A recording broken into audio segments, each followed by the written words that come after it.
கடவுள் தோன்றி இத்தனை காலமாகியும் இத்தனை காலமாக மனிதன் அவனை நம்பி வணங்கி வந்தும் யோக்கியனாகவோ கவலை இல்லாதவனாகவோ ஒரு மனிதனை கூட காண முடியலையே. ஏன் ஒரு மனிதனால் இன்னொரு மனிதனுக்கு ஏன் தீங்கு செய்யப்படுது?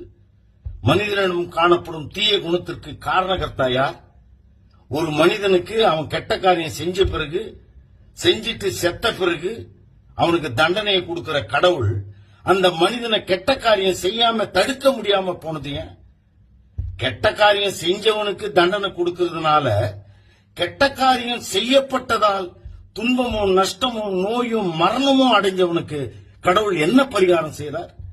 மனிதனுக்கு நன்மை தீமை லாபம் நஷ்டம் செல்வம் தரித்திரம் சுகம் துக்கம் திருப்தி அதிருப்தி கவலை துன்பம் இந்த அவஸ்தையெல்லாம் எதுக்கு?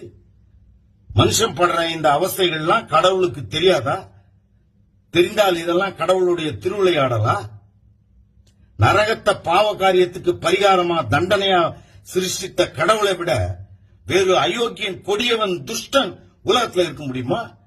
இப்படிப்பட்டவனை அன்பானவன் கருணையானவன் அப்படின்னு சொல்றது எந்த விதத்துல நியாயம்? ஏன் இத பத்தி இவ்வளவு சொல்றேன்னா, என் அனுபவத்துல கடவுளால் உலக முன்னேற்றமும் மனித சமுதாய ஒழுக்கமும் மனித தன்மையும் பெருமளவுக்கு பாதிக்கப்பட்டு விட்டது. ஆகவே மனிதன் எவ்வளவுக்கு எவ்வளவு சீக்கிரம் கடவுளை மறுக்கிறானோ மறக்கிறானோ அவ்வளவுக்கு அவ்வளவு சமுதாய முன்னேற்றம் இருக்கிறது என்பது உறுதி.